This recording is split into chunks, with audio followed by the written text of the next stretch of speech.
Um bardo de origem desconhecida, às vezes, canta poemas antigos e outras vezes canta canções novas que ninguém nunca ouviu falar. Adora maçãs e uma atmosfera animada, detesta queijos e coisas pegajosas. Seus poderes anemo geralmente se manifestam na forma de penas, porque ele gosta de objetos muito leves e voadores. Venti tem uma atitude obstinada e gosta de rimar enquanto fala. Ele parece amar tanto a música ao ponto de dar um nome à sua lira, dizendo todos merecem um nome para ser chamados, e citados numa música. Ele também é um pouco audacioso, mostrando muitas vezes tanto no mangá tanto no jogo, não sentir medo de insultar ou ignorar os poderosos.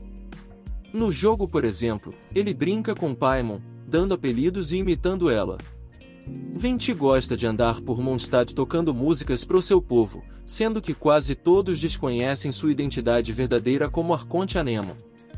Ele é muito querido devido ao seu dom musical, ganhando o título de bardo mais popular de Mondstadt 3 vezes. Venti também é um apreciador de bebidas alcoólicas, como o vinho de Dandelion, e tem uma imensa tolerância a álcool. Devido à sua aparência, muitos barmans acham que ele é menor de idade, mas ele passa por cima disso dizendo para as pessoas que em troca de suas performances, ele recebe bebidas. Ele é alérgico a gatos e não vai fazer nenhuma apresentação contanto que ele tenha certeza absoluta que não tem nenhum gato por perto. Tirando sua personalidade como Venti, ele tem conscientemente diferentes comportamentos, tratando ele mesmo, Venti, e sua verdadeira identidade, o Arconte Anemo, como duas identidades diferentes. Ele fala sabiamente de uma forma filosófica quando ele assume seu persona como Arconte Anemo. Venti aprecia as coisas simples da vida e sua comida preferida é maçã. Venti tem uma pele branca e é magro. Parecido com o elemento Anemo, seus olhos são verde água. Ele tem um cabelo azul muito escuro, e duas tranças da mesma cor de seus olhos. Suas tranças brilham neon quando ele usa suas habilidades. A forma que ele usa agora foi modelada depois que um amigo seu que morreu na rebelião para liberar a velha Mondstadt. Ele usa um top branco com babados com uma cintura de couro parecida com um espartilho, junto com shorts azul petróleo com bordados dourados, uma capa azul petróleo combinando presa por um laço azul profundo e dourado. Ele também usa meias brancas com 3 formas de diamante de ouro ao longo de cada perna e um chapéu em forma de boina com uma cecília, que é sua flor favorita. Ele carrega uma lira de madeira com cordas azuis imbuídas com o poder de Anemo. Quando viajava, o bardo Venti esteve em Mondstadt apenas por alguns meses. Sua renda era muito menor do que a dos outros bardos mais estabelecidos da cidade. Sempre que ganhava mora suficiente com sua apresentação, se apressava em gastá-lo no mesmo lugar todas as vezes, em uma das tavernas da cidade. Infelizmente para Venti, sua aparência infantil dificultava suas tentativas de adquirir álcool. Na primeira vez em que seu pedido foi negado, ele resmungou: "Tenho certeza de que não havia regras tão absurdas da última vez que estive aqui." Depois que ele percebeu que a mesma regra se aplicava a todas as tavernas da cidade, decidiu que teria que mudar sua abordagem. A estratégia que ele desenvolveu foi beber no trabalho, ou seja, tocar a lira enquanto segurava um copo de vinho na boca. Pedia à plateia para comprar-lhe uma bebida caso gostassem de suas apresentações em vez de lhe dar mora. Essa habilidade única o tornou bastante popular em Mondstadt. Havia apenas um problema: ele não conseguia deixar de espirrar se um gato chegasse perto. E se ele estivesse segurando um copo de vinho na boca quando isso acontecesse, significaria um desastre. Venti, portanto, tem uma regra de ouro ao selecionar um local para suas apresentações: não deve haver gatos nas proximidades. Mais fácil falar do que fazer, os gatos das ruas de Mondstadt parecem ser bastante atraídos por ele. Há um imenso carvalho no centro da origem do vento, que teria brotado quando Veneza subiu aos céus há 1 milênio atrás. Nos últimos meses, os viajantes descansando à sombra do grande carvalho às vezes ouvem um garoto cantando as canções de Barbatos, o Arconte Anemo. Ao contrário das divindades dominantes das outras nações, Barbatos há muito tempo deixou Mondstadt. De fato, a única prova visível de sua conexão com Mondstadt são as estátuas dos sete que aparecem em todo o país, e mesmo assim, a semelhança é vaga, na melhor das hipóteses. Felizmente, as ações passadas de Barbatos estão registradas em livros e poemas épicos, cantadas e transmitidas pelos bardos. Em contraste com esses trabalhos mais canônicos, as baladas de Venti tendem a incluir aventuras bizarras e atos de travessuras. Os adoradores de Barbatos são rápidos em criticar esses contos frívolos como invenções blasfemas. Porém, sempre que alguém confronta Venti sobre isso, sua resposta sugere que ele não tem um pingo de arrependimento. Como você pode saber que elas são falsas? Ele tem razão, nem mesmo a monja mais devota poderia saber os detalhes de todas as ações que Barbatos fez há 1 milênio atrás. Só Venti sabe que as canções sob aquele sorriso misterioso são realmente inventadas. Bem, a culpa é do álcool.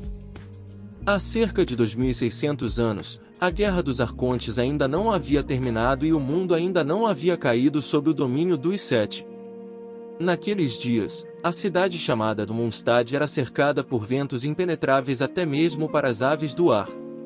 Seus uivos incessantes transformaram o solo e as rochas daquela cidade em um pó fino e leve.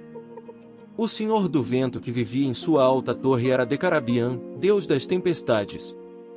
Ele estreitou os olhos do alto para seus súditos, que se curvavam diante dele com o vento incessante, acreditando que eram submissos. Achou isso bom. Naqueles dias, Venti era apenas um sopro dos 1000 ventos que rugiam nas terras do norte. Aquele que nos últimos dias seria conhecido como Barbatos era apenas um minúsculo espírito elemental, sem um pingo de dignidade divina, uma brisa que trazia mudanças sutis para melhor ou minúsculas sementes de esperança. Na Mondstadt de antigamente, Venti conheceu um rapazinho. Esse rapaz sabia tocar lira e ansiava por escrever o maior poema de todos. Eu desejo ver as aves voando. Assim disse o menino que nunca havia visto o céu azul, as águias ou a grama verde, sua voz quase totalmente afogada pelo vento. Amigo, gostaria de me acompanhar. O ser elemental Venti deu a pluma de uma águia para o rapaz que vivia naquela cidade coberta por tempestades, que nunca havia visto um pássaro em sua vida. Com a pena dentro do bolso no peito, Venti e seu amigo viram a queda do governante cêntrico em meio à destruição e à ruína causada pela revolta. O governante acreditava que havia dado a seus súditos uma cidade livre do frio intenso e, até o final, acreditava que eles o haviam amado como ele os amava. No entanto, apesar da vitória, Venti nunca foi capaz de dar aquela pluma ao rapaz, pois o rapaz havia sucumbido na batalha ao lutar pela música, o céu, os pássaros e as pessoas que, como ele, haviam habitado dentro do Muro das Tempestades. Com o desmoronamento do antigo trono divino, nasceu um novo deus. O arconte Anemo Barbatos sentiu o poder fluir na ponta de seus dedos. Seu primeiro uso desse novo poder foi para remodelar seu próprio corpo à semelhança daquele jovem rapaz.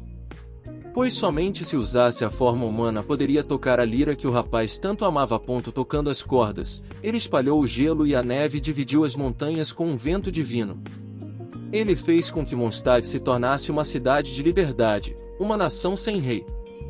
No futuro, ele acreditava, ela se tornaria uma cidade melhor e mais romântica. Certamente, ele também gostaria de ter vivido em um lugar assim. Então uma nova era começou para Mondstadt. Nem tudo em Mondstadt é obra do arconte Anemo. Agora vou cantar louvores a tudo que é belo. Agradecemos ao vento oeste pelas carícias. As flores da primavera desabrochando. Tentilhões, patos, coelhos e javalis. O renascimento de Mondstadt os permite viver. No verão, o leão caminha pelas planícies. Não se encontram palavras para elogiá-lo, a não ser estas. O suor na testa de alguém faz com que o vinho desça mais frio. E seus cabelos, como o sol, aquecem o tempo. As bocas e as gargantas das montanhas mentem como bêbados caprichosos.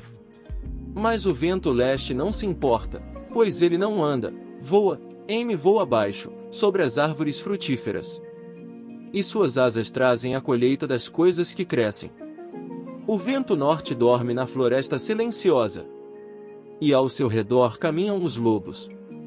Mas nenhum homem os vê, pois o vento sabe que os homens não se interessam pelo inverno. E o arconte Anemo sabe e vê, pois seu sonho será um devaneio caloroso. Assim como cada uma das 4 estações passa, assim também os 4 ventos nunca cessarão. Agora, é claro, a parte principal nesta canção é minha, e não deles. Quero dizer, se um bardo não cantar as canções, como as pessoas conhecerão os contos? Após 1600 anos de história, a liberdade de Mondstadt atingiu um nível inédito até então. O Barbatos, que não queria se tornar um tirano, tinha deixado Mondstadt. Mas ele nunca imaginou que aqueles abençados por sua liberdade se tornariam tiranos. A aristocracia governava Mondstadt com uma mão cruel, trazendo escravos para esta terra e ignorando os gritos dos oprimidos. Após 1600 anos, o arconte Anemo voltou de novo a esta terra, que era a capital da liberdade. Ele ouviu o grito da escrava Venessa e, juntamente com ela, provocou uma revolução que derrubou a aristocracia. Agora, o que foi dito acima é a história oficial que todo mundo em Mondstadt sabe. Mas ainda há uma pequena parte interessante. Quem uniu o povo de Mondstadt nessa luta foi a grande heroína, Venessa, mas o que fez com que muitas das tropas da aristocracia desertassem foi uma traição ao vento. Esse tratado secreto foi uma traição à cidade. Os aristocratas abandonaram o vento e venderam tudo em Mondstadt ao arconte Gel da terra vizinha.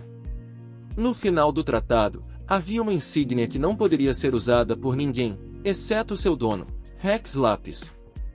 Os soldados que outrora oprimiam os escravos estremeceram quando viram que eles também se tornariam escravos em uma terra estrangeira.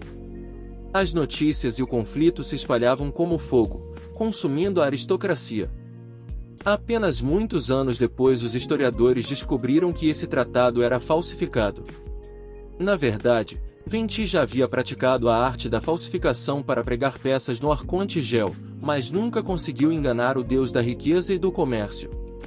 Mesmo assim, a sua habilidade entraria em jogo depois de várias centenas de anos. Que feliz coincidência! Os 7 arcontes não precisam de visões, pois já possuem grande poder. Porém, Barbatos gostava do mundo mortal e queria vagar por Mondstadt mais livremente como um Venti.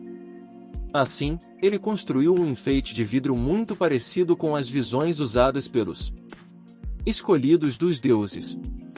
A imitação não possui habilidades especiais, nem Venti dependia dela para canalizar o poder elemental. No entanto, como Venti não mantém a lira sagrada Derimel ao seu lado, e era muito preguiçoso para carregar uma lira normal, ele deu à sua falsa visão a capacidade de se transformar na lira de madeira Derfrulin.